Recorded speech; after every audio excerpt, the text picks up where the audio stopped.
I found an old photo recently, and I'm not sure exactly what year it was taken, late 20s maybe, possibly early 30s.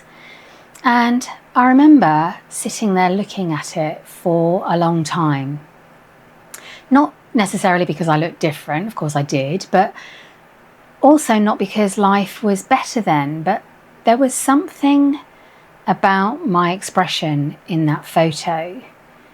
Something open, something a bit reckless even. And I found myself thinking, where did she go? Not necessarily with sadness, but more curiosity, I think, because the truth is, obviously, I've been several completely different versions of myself over the course of my life.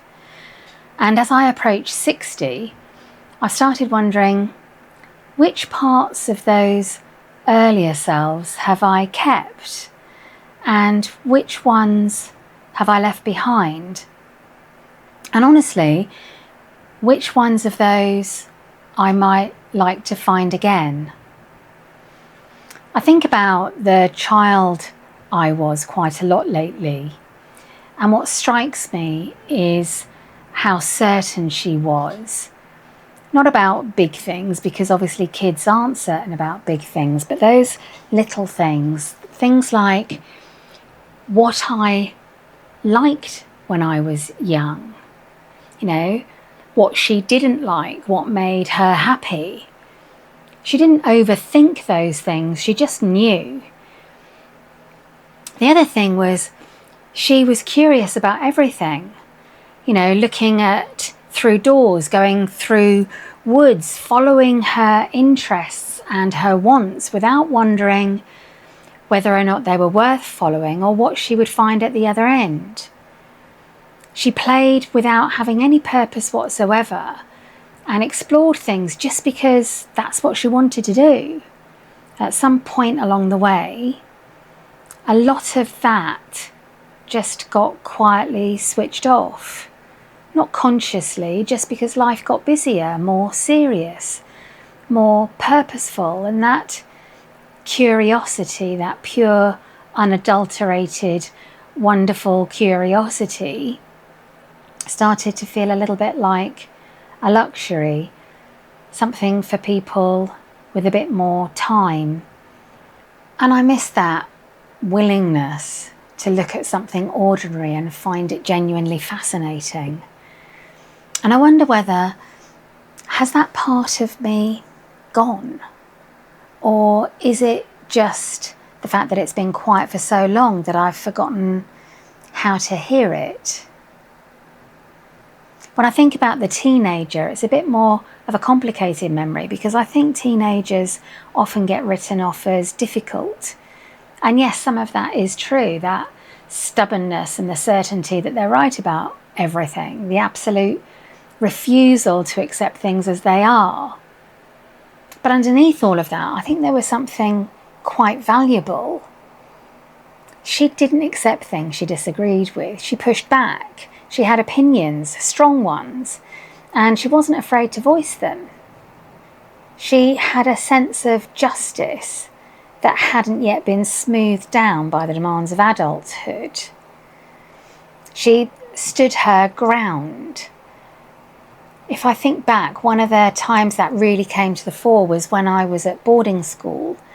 And I went there from the age of 11, at which point I was quite shy and timid. And I became the target of some bullies.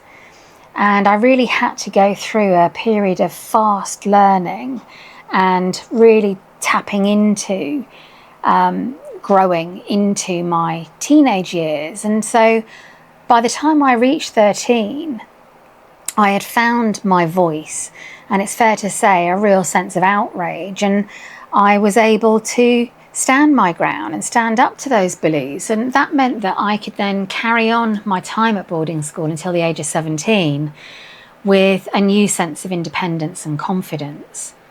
And so there are parts of that teenager that I really admire. And I've been thinking lately about how much of that got worn away over the years. Not in any particular moment, but sort of gradually, unnoticed.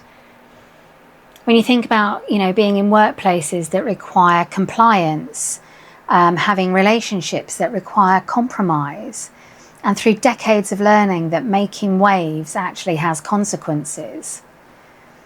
And somewhere in the process of becoming a functional, responsible adult, I think I also became someone who is perhaps a little too quick to be accommodating, a bit too willing to just let things go, a little less certain that her perspective is worth defending. And I think that teenage me who really had to learn those lessons would actually be a little bit horrified by some of the things that I've just accepted quietly. And maybe she's got a point.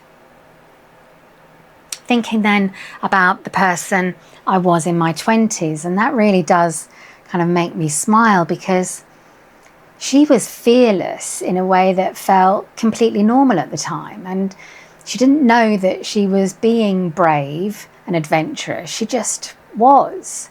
If things weren't going her way or she wanted to try something new, she just moved. I mean, I had 9 addresses in my 20s.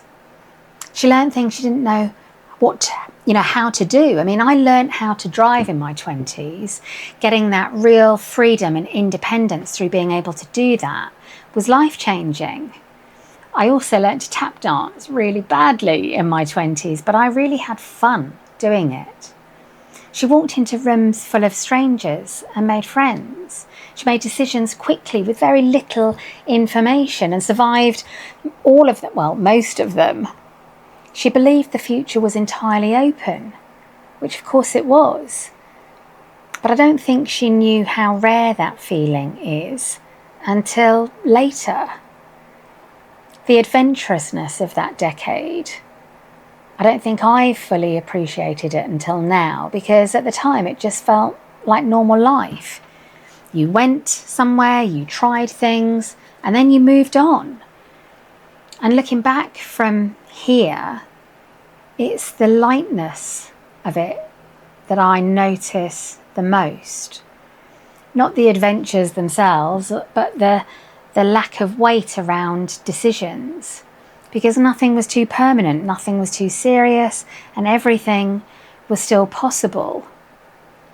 And I think one of the quiet losses of building a life and moving through that life is that you gradually accumulate stakes, responsibilities that make risk feel more costly, commitments that make change feel harder. And the lightness of your 20s, that sense that you could just get up and go, doesn't quite come back in the same way. But I wonder now sometimes whether some of it could, whether there are small versions of that lightness still available to me. Not the recklessness, but the willingness to try something without knowing exactly how it ends.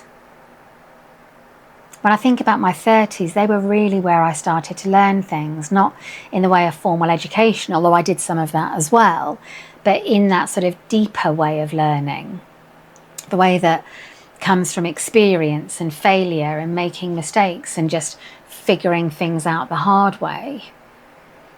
I learned a lot about myself in that decade, about what I was capable of, about what I genuinely found difficult, and about the kind of person I was under pressure. I learned about relationships, about work, about money, about what mattered and about what didn't.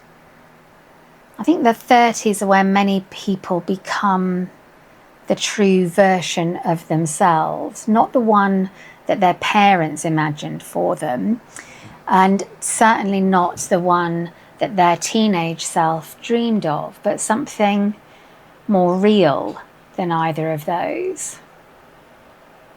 And what I value about that person I was in my 30s is the appetite she had for understanding, for getting better, for figuring out how things worked. And maybe that was because I was a parent in my 30s and I had to learn quickly. I had to trust my instincts and figure things out because the stakes were higher and I had a lot more risk in my life.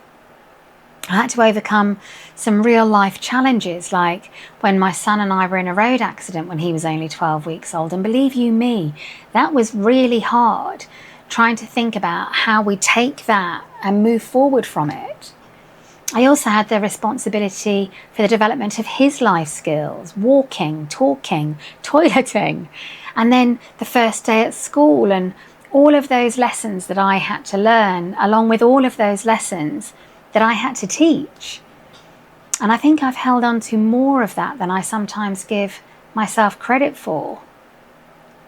Thinking about it, in a cumulative way, the curiosity of the child, the lightness of the 20s, the stubbornness of the teenager, and the sort of learned development in the 30s. I miss some of those feelings, the feelings of actively becoming. For me, the 40s were a moment really where I found clarity. Even though the 40s were often busy, often demanding, there was a huge amount to manage and responsibilities, a lot to carry in my 40s. I started to understand myself better, to trust my own judgment more, to care less about sort of peripheral things. And I think the 40s are where wisdom begins. The kind where you look at a situation and you know before the outcome that something is wrong or right or worth it or not. That intuition develops through decades of experience and mistakes and learning. And by 40-something, you can really feel it working. I also think the 40s are where many people begin to question things. Quietly at first and then more seriously. Asking yourself, is this what I actually want? Is this who I actually am?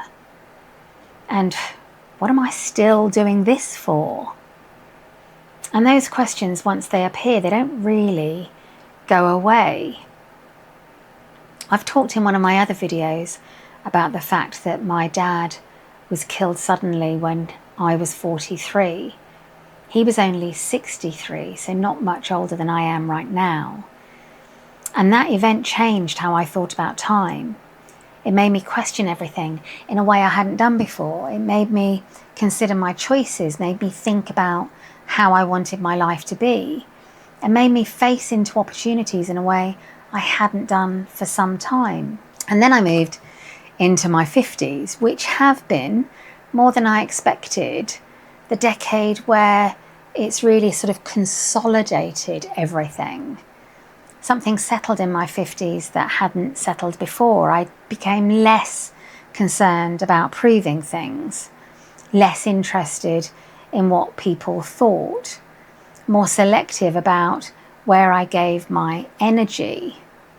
There was a stability to it that felt genuinely new. I know who I am. I know what I value, and I know what I'm not going to do again. And while the 50s brought their own challenges, health becoming more visible, those morning aches and pains, the hips and knees groaning, the eyesight not being what it used to be, time feeling more finite, identity shifting with retirement and change, there was also something clarifying about all of that. The things that matter became more obvious, and the things that don't matter became really easy to just let go. And I don't think I'd trade my 50s for any earlier decade, but I do think I'm carrying something forward from all of them. So here I am, approaching 60, carrying all of these versions of myself. That curious child who followed her interests without asking anybody's permission. The determined teenager who wasn't afraid to push back. the adventurous 20-year-old who moved through the world with lightness, and that hungry 30-year-old who was still actively becoming, the wiser 40-year-old who was just starting to trust herself, and that grounded 50-year-old who knew what she valued. And I've been thinking about which parts of all of those I want to carry into the next chapter, because I don't think they disappear. I do think they get quiet along the way, buried under decades of responsibility and routine and the business of just keeping life going. But I think they're still in there somewhere. So what if the work of this phase of life is not about building anything new?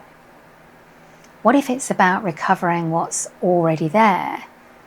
The parts of yourself you set aside because life got serious, because the stakes got higher, because there was always something more urgent to attend to. I find myself wanting those aspects of my younger self back as I move into this next phase. I want to be able to find something interesting without needing it to be useful. I want to feel the lightness of just making decisions quickly without overthinking. The willingness to try something without worrying about what happens if it doesn't work. And maybe even that sense of refusing to accept things that I disagree with. The conviction of that. The belief that my perspective is worth holding on to. And I think one of the gifts of this stage of life is that perspective, is the ability to look back across the decades and see ourselves not as a single continuous person, but a series of versions, each one shaped by where we were at the time, each one with something the others didn't have. And so perhaps the question approaching 60 isn't, who have I become? But who do I want to be in the time that I have left? And maybe the person that I want to be isn't entirely someone new. It's just a more real version of who you've always been. And I sort of carry forward an appreciation for all of those versions that you were busy building to get to this place. If this resonates with you, I'd genuinely love to hear in the comments, which version of you do you miss most? And is there any part of that person that you're trying to bring back? And if this video has led you to reflect on your own journey through the decades and what that means for you now, I've put together a free 10 questions to ask yourself workbook with exercises that explore exactly these kind of questions, and you'll find the link below. I'm Angela. Thank you so much for watching. I'd love to have you back for the next one, and subscribing is the best way to make that happen. See you again soon.